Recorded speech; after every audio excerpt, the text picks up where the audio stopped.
a palavra de Deus essa noite. Irmão, quem esteve aqui na quinta-feira, dá um glória a Deus assim, faz assim. Deus nos levou a uma palavra, a um entendimento em Mateus 24. E hoje eu quero compartilhar uma palavra com a igreja de Jesus. Também quero mandar um abraço para os irmãos antes de ler o texto da igreja da Missão Batista no Batista Nacional em Portugal. O pastor Eliseu mandou um abraço para vocês, com toda a sua família, amém? A Patrícia, o Eliseu, a Nina e a Yasmin e toda a congregação lá, né?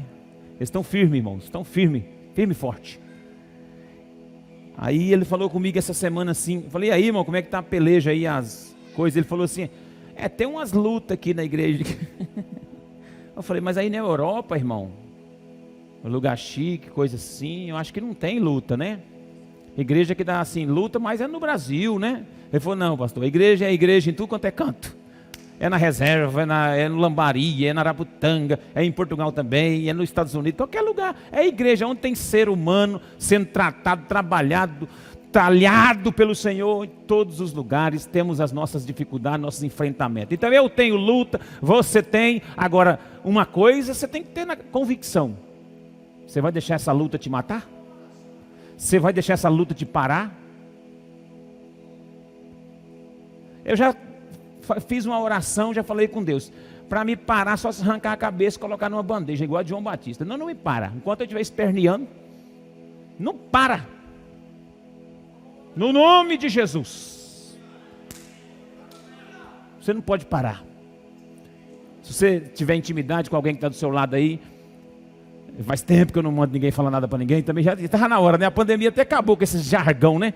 Que a maioria dos pregadores fica, fala para um, fala para outro. Estava cansando a igreja, mas agora vamos voltar um pouquinho. Fala, você é imparável. Fala para quem está do seu lado. Imparável. Os imparáveis estão tudo aqui dentro hoje. Os imparáveis. Os imparáveis. Os imparáveis. Fala aí, você é imparável. Fala mais uma vez. Isto, fala aí. É para o irmão acreditar, tá? Irmãos, Deus colocou um texto novamente, um texto muito conhecido no meu coração, em Jeremias capítulo 18.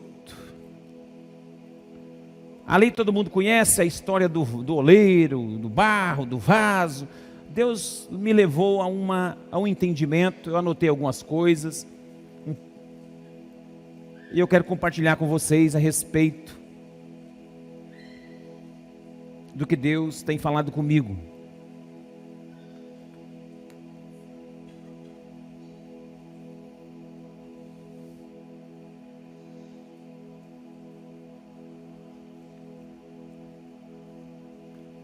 Tem alguém aqui pela primeira vez?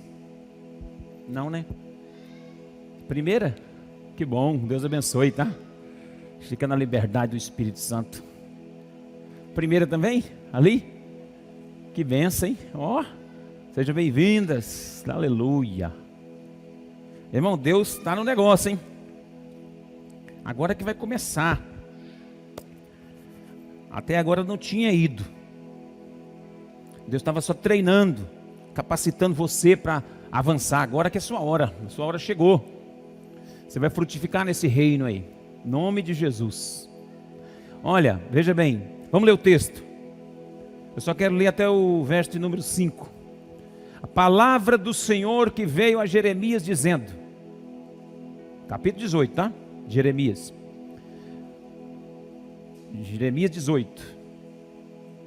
Vou esperar os irmãos abrir. Eu não tinha falado do capítulo, não? Então vamos aguardar, né, irmão?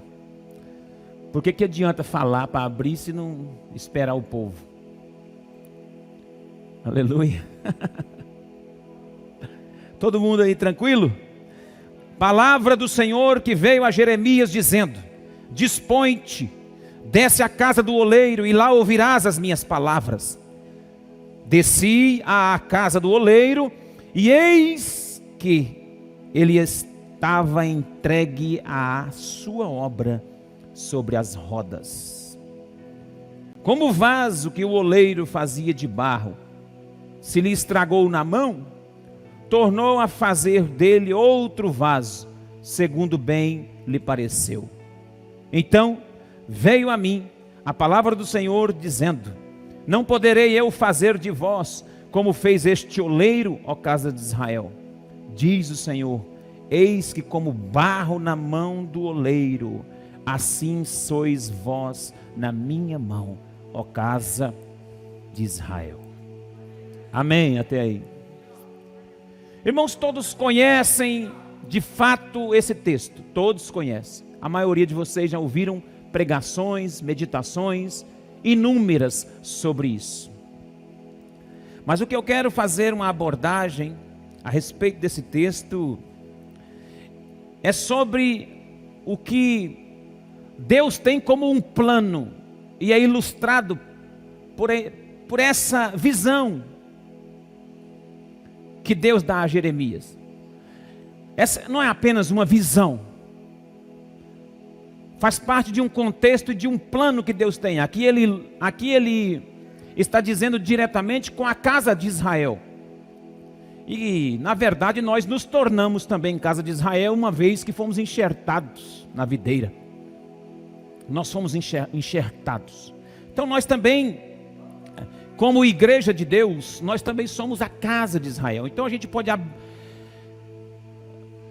absorver um texto e um contexto histórico como esse, para dele atrair o princípio, para dele chamar à existência o princípio de todo esse plano de Deus, através dessa visão que ele revela a Jeremias. E é basicamente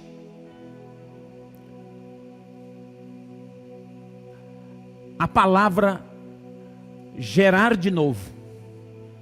O contexto que fazer de novo. O contexto de fazer de novo é regeneração. Esse texto do vaso, do barro na mão do oleiro, Jeremias desce, vai lá, dispõe primeiro, depois desce, chega lá, vê o oleiro entregue sobre a roda, trabalhando, amassando o vaso que se quebrou e fazendo um vaso.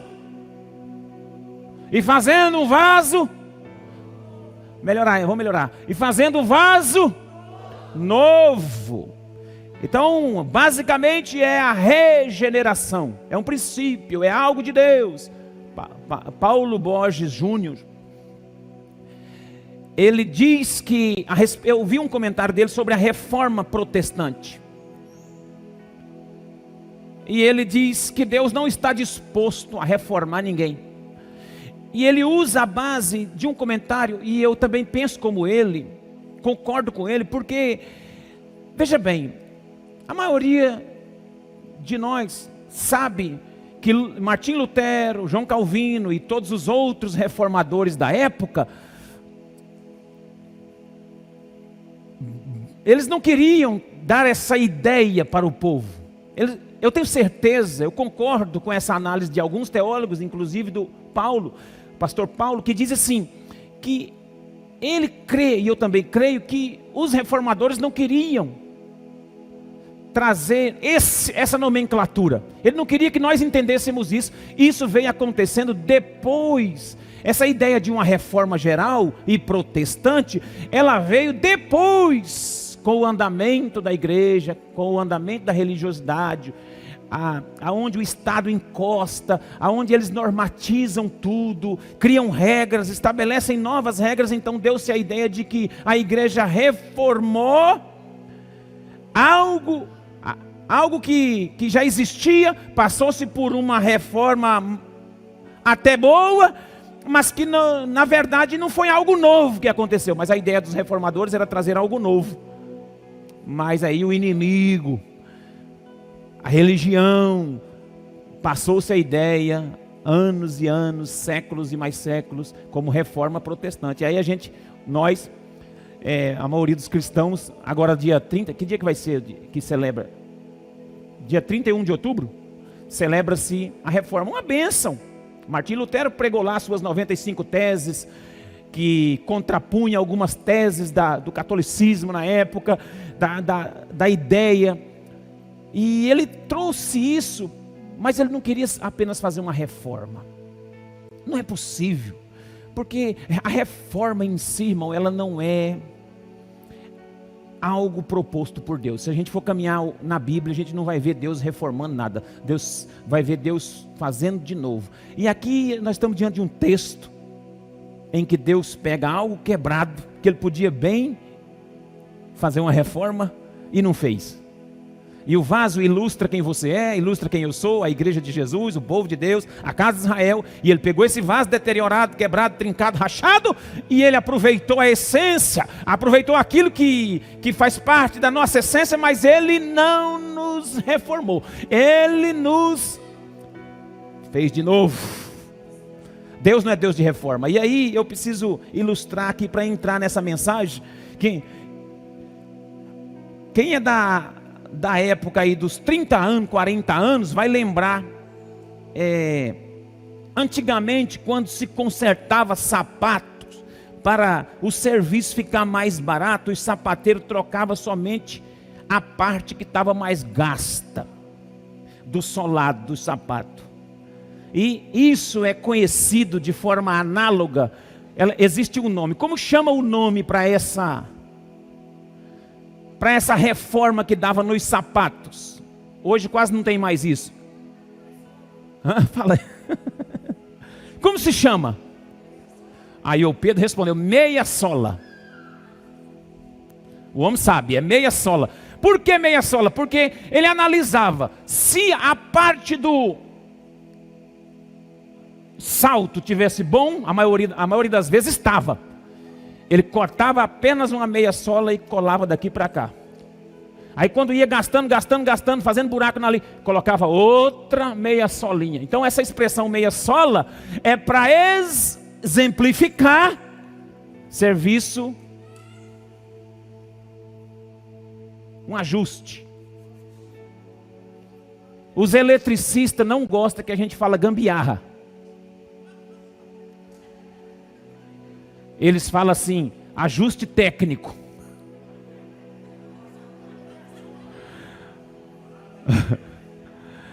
Então, os funileiros, quando o negócio é tão caótico, quando o negócio é tão terrível, a batida foi tão feia que amassou tanto o carro, que não teve como o martelinho desamassar, não teve como voltar. E aí o funileiro analisa aquilo e fala: não tem jeito, só tem uma maneira de dar uma melhorada aqui. O que faz? Massa plástica. Vocês já tiveram contato?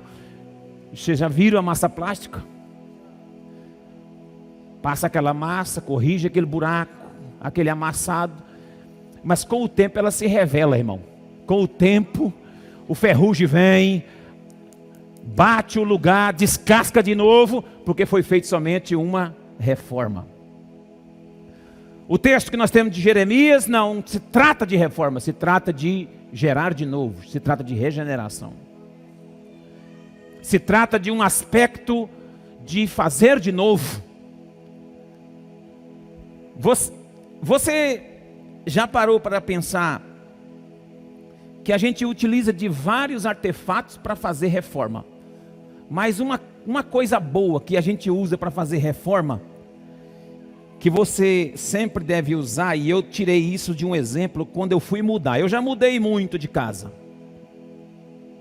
Eu só não mudei mais do que o Maurício e a Odisseia, mas eu devo estar em segundo lugar. Eles não estão aqui hoje, né? O Maurício mudou tanto, mas a Odisseia, antes deles terem a casa deles, que além deles mudarem eles mudavam a gente também, né? Mudava a nossa casa também, no caminhão deles. Então muda demais, mudava, né? Agora não muda mais.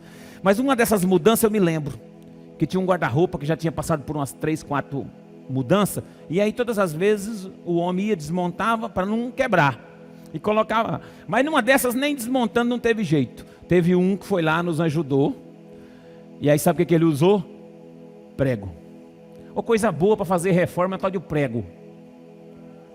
Nós somos habilidosos com prego. Se você não tem um parafuso, não tem um jeito, você não sabe. Aí aquele irmão pegou aquele fundo daquele baú e falou: não tem jeito, vai ter que ser no preguinho. E aquilo, pem, pem, pem, pem, pem, pem, pem, pem. Irmão, ficou lá. Ficou lá. Só que à medida que você colocava a roupa na porta daqui para lá, as costas dele estufavam. Não aguenta. Você sabe, prego é para fazer reforma. Prego é muito utilizado para fazer reforma. Cola você usa para fazer reforma. Ah, pega isso aqui, ó, esse vaso quebrou aqui, pega um pouco de cola. Você quer presente que eu ganhei da minha avó no dia do casamento? Essa tigela não pode ficar, ela é relíquia. Aí, pum, cola. Lá na minha casa, quando eu era criança, eu lembro que não tinha essas colas. Minha mãe colava as louças dela que quebrava com esmalte. Não sei se alguém aqui já fez isso. Minha mãe já colou peça, xícara, asa de xícara, coisa assim com esmalte. A gente arruma algumas coisas para reformar, só que não fica bom. A gente faz reforma, mas não fica bom. Não fica bom. E nós, trazendo isso para o nosso contexto espiritual, piorou. Porque reforma tem a ver com estrutura. A reforma ela tem o seu lugar, mas ela tem o seu lugar na estrutura. Por isso que às vezes eu penso que até os reformadores não queria que fosse essa imagem, essa mensagem que passou. Porque eu mesmo não sou protestante não, irmão. Eu sou crente. Eu sou cristão. Eu nem sou reformado e nem sou protestante. Eu não sou reformado e nem sentei em cima de um protesto. Tem gente que bate no peito e fala: eu sou reformado e protestante. Eu não protesto contra nada. Eu prego o evangelho, amém? Nós os batistas, irmão, abre o coração. Nós os batistas não somos reformados. Nós louvamos a Deus por quem, na história da igreja, os pais da igreja que batalharam pela igreja, foram fiéis a alguns princípios como os reformadores foram. Nós louvamos a Deus por essas atitudes deles. Mas nós não somos não, nós somos cristãos.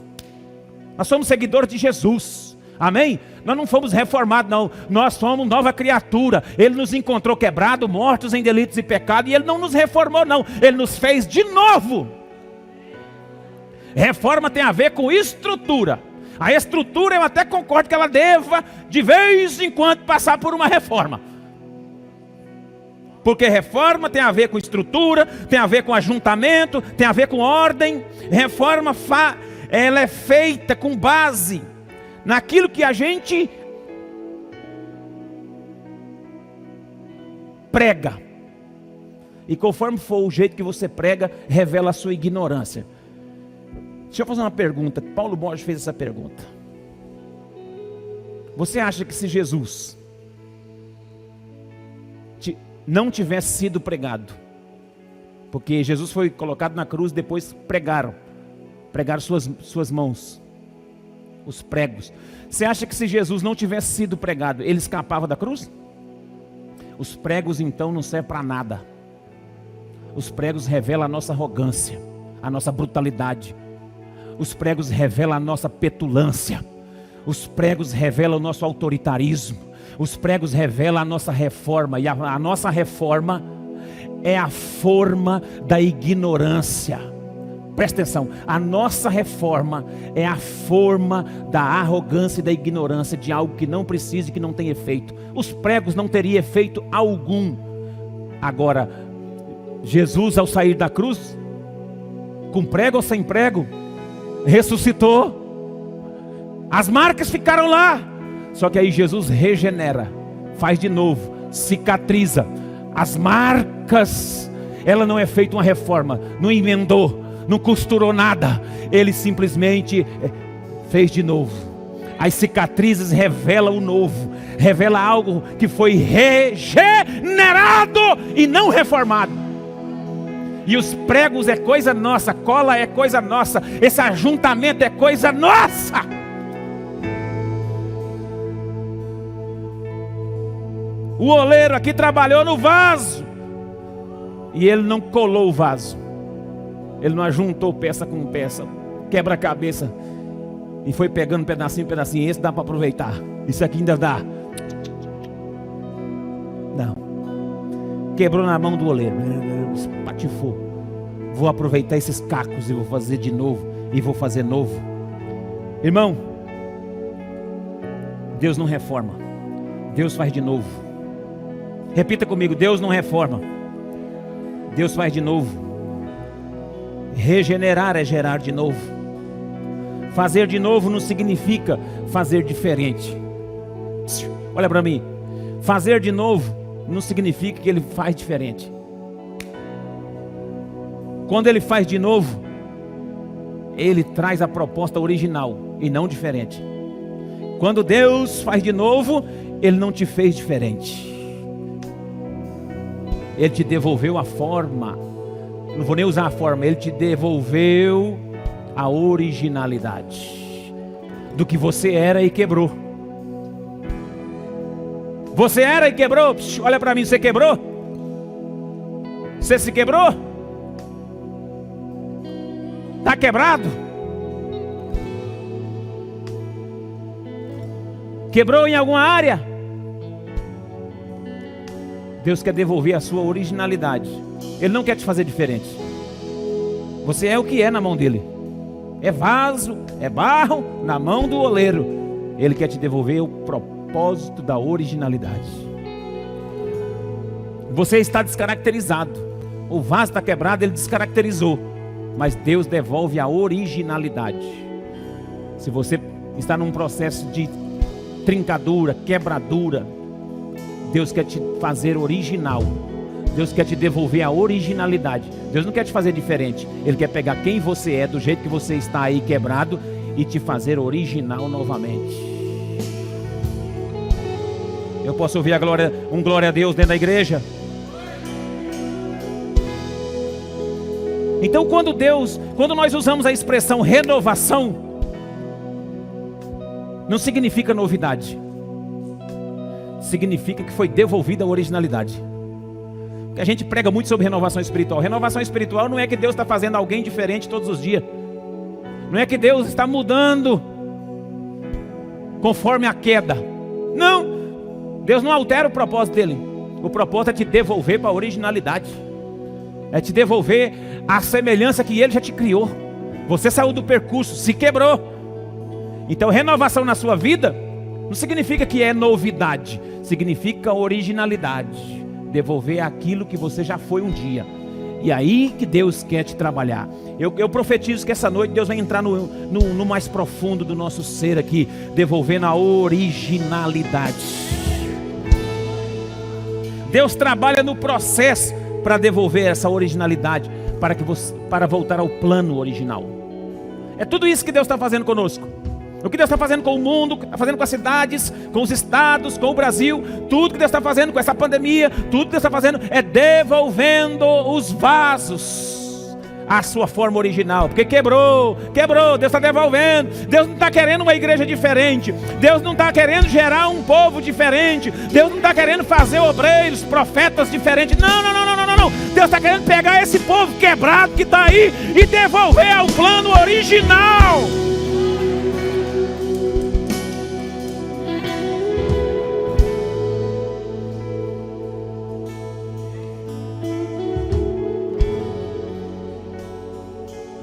Eu faço uma pergunta: até que ponto estamos colando, ajuntando, mantendo, reparando, remendando, associando?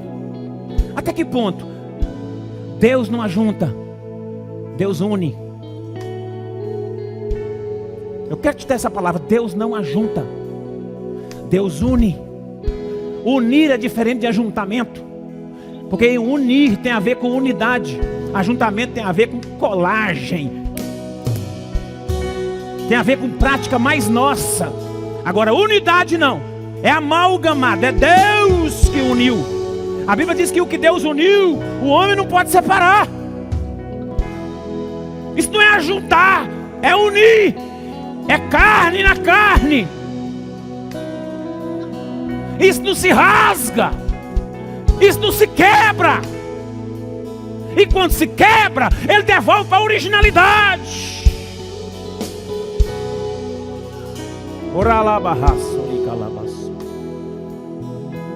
Deus une, Deus não ajunta. Deus une. E quando Deus une, é porque reforma tem a ver com ordem, regeneração tem a ver com natureza. Quando Deus une, é porque, na verdade, Ele está criando segundo a sua natureza, e não apenas fazendo uma reforma. Quando Deus une, Ele cria segundo a sua imagem, segundo a sua natureza, e não segundo a ordem de uma reforma apenas.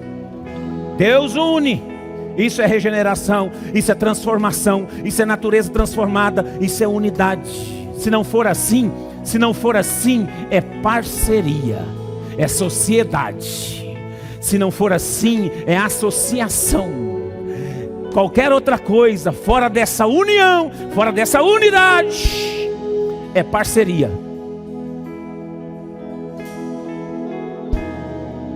Deus não te fez parceiro da sua esposa, Deus te uniu. Deus não te fez companheiro. Não, Deus te uniu. Você é um só.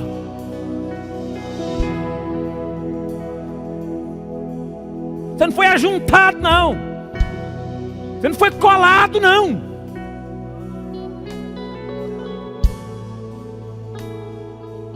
Você não foi associado, não. Você não foi associado a essa igreja. Você foi unido a essa igreja. Olha para mim, igreja. Igreja não se reúne, igreja une. A igreja não está reunida aqui, a igreja está unida. E se for diferente disso, é associação. Não é corpo de Cristo. Nós não estamos reunidos, nós estamos unidos.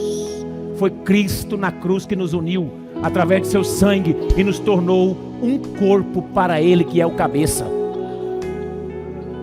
Você está unido com o seu irmão, você não está reunido, não. Reunir, se reúne qualquer hora. Mata um frango, chama ele na sua casa e reúne. Agora, unido no propósito, no corpo de Cristo, isso é novo, isso é renovo, isso é regenerar, é gerar de novo. Nós não somos reunião, nós somos unidade. Nós não somos apenas reunião, nós somos unidade. Se não for assim, é parceria, é emenda, é reparo, é redução de dano, é colagem, é fixar artificialmente. É só colocar ali para dar um jeito. Deixa fixado aqui. Vai, cola aqui, porque não vai cair. Eu cheguei domingo passado em casa e eu tenho mania, eu tenho que mudar nisso aí. Eu tenho mania de tirar o sapato assim, ó. Tá vendo? Sem desamarrar os cadastros. E a maioria dos meus sapatos é de cadastro. O que aconteceu? O salto do sapato fez, descolou. O que eu fiz? Passei num lugar aí, pedi um pouquinho de cola de sapateiro pro homem, lá vai eu. Tá me perseguindo, por isso que eu estou meditando sobre isso aqui. Aí eu fui lá, colei, passei um lado, passei o outro lado, esperei secar, igual o sapateiro, o homem falou, o tapeceiro. E aí eu, só que não tinha muita pressão, eu coloquei só um negócio por cima assim, deixei até hoje. Aí eu fui lá buscar hoje ele para vir pro culto. Cheguei lá, ele tá colado, tá emendado. Só que aí eu puxei ele meio assim, quis forçar um pouquinho, eu vi que ele quis abrir a goela. Eu falei, eu vou deixar isso aqui quieto, vai que ele... Aí mostrei pra Sara falou, deixa isso quieto, vai que ele solta lá no altar. Tá vendo? Tá vendo? E se não for unidade, é emenda. E você está correndo risco a qualquer hora disso aí de soltar e revelar suas vergonhas. Emenda. Artificialmente. É compensação. Mas aqui no texto de Jeremias o vaso quebrou. E o vaso quebrado é um colapso. O vaso quebrado é um constrangimento. O vaso quebrado é uma peleja, é uma luta. O vaso quebrado é um colapso total. E quando colapsa, Deixa eu dar uma palavra profética alinhada com o seu coração essa noite. Quando tudo colapsar na sua vida, não tente consertar, não tente reformar, não tente fazer reparo, porque todo reparo é temporário. Todo reparo tem prazo de validade. Aqui tem pedreiro, aqui tem eletricista, mas os pedreiros mesmo, eles sabem do que eu estou falando. Todo reparo tem um prazo de validade curtíssimo. Você faz só por um tempo, e aí você acredita naquilo, aquilo lá vai te largar na mão. Você está acreditando demais naquilo que é reformado. Deus não faz isso. Deus não reforma, sabe por quê? Porque Deus gera você de novo para um propósito original, porque aí Ele pode depositar todas as fichas em você de novo. Você glorifica o nome de Jesus por isso? Quem era você, irmão? E hoje Deus aposta em você de novo. Quem é você? Quem sou eu? Quem somos nós? Quebrado, arrebentado, e Deus faz uma chamada para trazer você para a originalidade novamente, e Ele esquece que você foi quebrado um dia, porque você não é reformado, você é novo.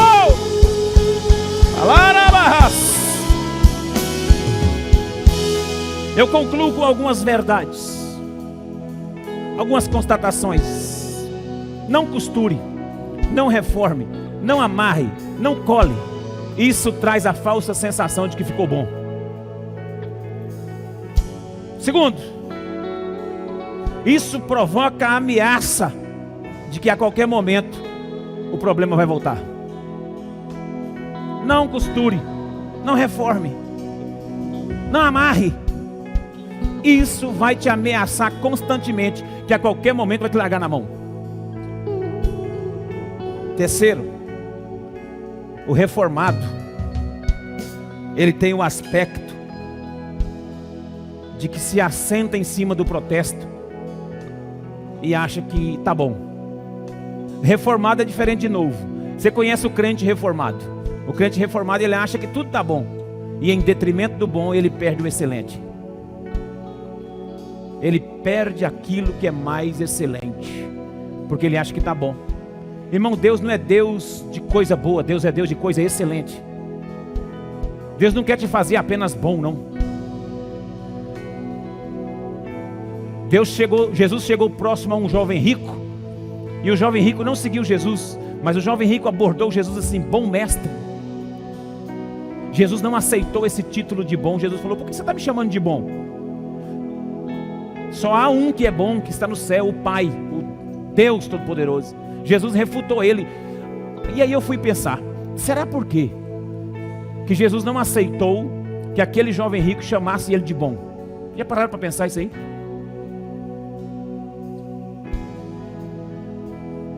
O jovem rico era bom. Se você ler o contexto, você vai ver que o jovem rico cumpria a lei, foi ensinado na forma oral e fidedigna das leis de Israel, obediente aos princípios, aos 10 mandamentos. Tudo isso ele fazia, porque ele disse isso para Jesus. Então ele era um homem bom. Então, por ele ser bom, ele mediu Jesus na régua da sua bondade. Então ele estava querendo dizer: bom mestre. Ele estava dizendo assim: como eu sou bom, o senhor também é um homem bom. Jesus disse: não. Sabe por quê, irmãos? Porque Jesus tem algo melhor do que bom. Jesus tem algo melhor do que bom. Bom, sabe o que é bom? Bom é uma coisa que fica reformada. Rapaz, ficou até bom. Sabe aquele negócio que não ficou perfeito, excelente, mas que você convive com ele? Você fala assim: tá até bom. E aí, irmão, como é que tá a vida? Tá bom, pastor. E aí, irmão, como é que tá o comércio? Tá bom, pastor. Irmão, como é que tá o seu filho? Tá bom, pastor. Irmão, como é que tá o louvor? Pastor, tá até bom. Como é que tá a igreja lá, pastor? Tá até bom, varão, tá até bom. Nós somos o povo acostumado com coisa boa. E coisa boa não é ruim, mas só que Deus tem algo maior e melhor do que bom. Deus não é Deus de reformas. Deus é Deus de coisa nova, excelente, principalmente no quesito vida espiritual. Então, o reformado se assenta em cima daquilo que é bom e acha que está bom. Na religiosidade, e acha que está bom. Ah, Jesus já me aceitou, tá bom. Eu estou salvo, tá bom. Ah, eu indo no culto de domingo, tá bom. Então, isso é uma pessoa reformada.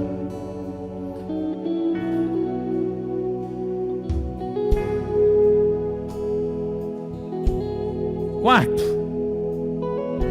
precisamos ser movidos por fé e não por montagens, remendos. E último lugar, Deus não mandou consertar, Deus mandou reconciliar.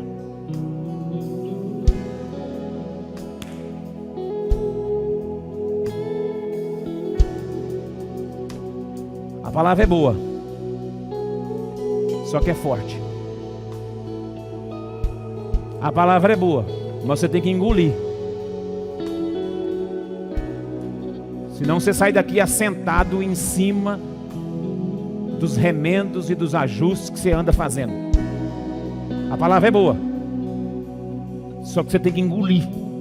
Porque senão você sai daqui fazendo, desculpa a expressão, fazendo uma reforminha, um ajuste ali, um jeitinho acolá.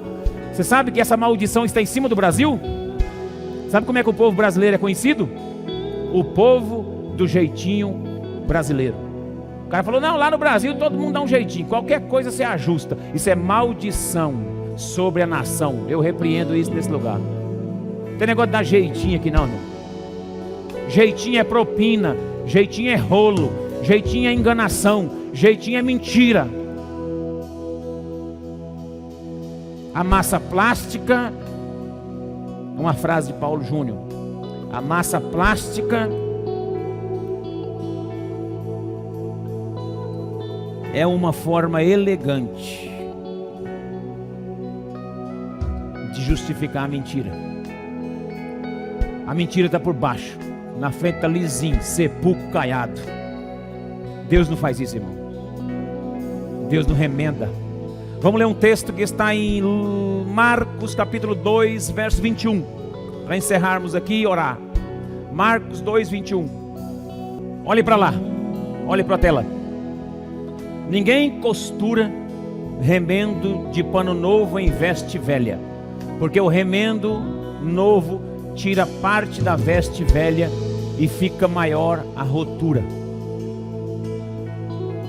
Se aquele buraco, aquele dano era pequeno, depois que você costurou o remendo, vai ficar maior ainda. Então não adianta você pegar pano novo e colocar em veste velha. É coisa nova que Deus quer. Não adianta você fazer remendo. Pano novo em vestimenta que está rasgando. Não adianta ajustar. Ah, vamos ver o que dá. Vamos continuar assim para ver como é que fica. Ô irmão, é tristeza. Não adianta fazer gambiarra. Não adianta. Sabe por que Deus permitiu nós experimentarmos todo esse contexto pandêmico até agora? Porque Deus está querendo fazer algo novo. De novo. Algo novo. De novo. Algo novo. De novo. E não é novo de novidade, é novo de original. Algo novo de novo. Pensa aí como você já fluiu antes e o quanto que você quebrou na caminhada. Deus quer devolver a originalidade sua. Você não é isso que você está aí não. Você não é isso aí não. E Deus não está fazendo proposta. Deus não é Deus de proposta, Deus é Deus de absoluto. Deus é Deus de concreto. Deus não é Deus de fazer uma proposta para ver, não. Deus é Deus de propósito. Ah, vou fazer uma proposta para você. Se você correr comigo aqui e andar comigo, não. Você sai daqui, entra nessa, vai para uma terra aí, eu vou te mostrar lá na frente. Eu tenho uma proposta. Sai comigo e eu faço algo novo com você. O barro estava na mão dele. Primeiro, não tem como escapar da mão dele. Assim como esse barro nas mãos do oleiro, assim sois vós na minha mão, diz o Senhor. Se eu fosse você hoje, eu aceitava a chamada de Deus para Deus regenerar, ou seja, gerar em você um novo sentimento, gerar em você uma nova percepção, gerar de novo. Regenerar é gerar novamente, é nascer uma pessoa que nunca existiu. Quando Nicodemos foi falar com Jesus, Jesus falou assim: necessário nascer de novo. Ele falou: como é que eu vou pular no ventre da minha mãe sendo velho? Ele disse: não, Nicodemos, não é isso não. É nascer da água e do Espírito, é regenerar, é nascer de novo, é novo de novo, é novo de novo, é originalidade do Espírito. Como é que está a sua vida, meu irmão? Deus te trouxe aqui para ouvir essa palavra. Como é que está a sua vida? Você está original? Ou você está desoriginalizado? Ou você está descaracterizado da fé? Está emendado, está remendado, está amarrado, está andando, mas está amarrado, está igual o Lázaro na porta do túmulo. Lázaro ressuscitou? Sim. Jesus chamou ele para fora? Sim. Só que ele veio como se amanietado por faixas, amarrado, tudo amarrado de pano. Ele não conseguia andar. Ah, mas então Deus não fez. Não, Deus fez sim. Deus gerou novamente. E agora ele tirou as faixas. Ele pegou o vaso, mexeu com a textura, pegou aqueles cacos que já estavam ali, quebrou novamente. O oleiro mesmo que quebrou, que é o oleiro que mexe, que ele é o dono do barro, o dono do vaso, e é ele que vai mexer na sua vida. Só que ele não vai fazer um vaso, vai trazer um vaso de qualquer maneira não, trincado, não, vai trazer um vaso novo. Sabe essas outras vezes que você passou por um processo aí de renovação? Talvez você não tenha deixado o oleiro fazer de novo. Talvez você tenha saído de lá com alguma rachadura, com alguma precipitação, ou então não permitiu que o processo fosse feito. Por isso que deu errado. Por isso que tem dado errado. Deixa Deus mexer na sua estrutura. Deixa Deus fazer de novo. Deixa Deus fazer de novo. Deixa Deus mexer de novo. Fica de pé, vamos orar. Cadê aquelas pessoas que querem se entregar no altar falando assim: eu quero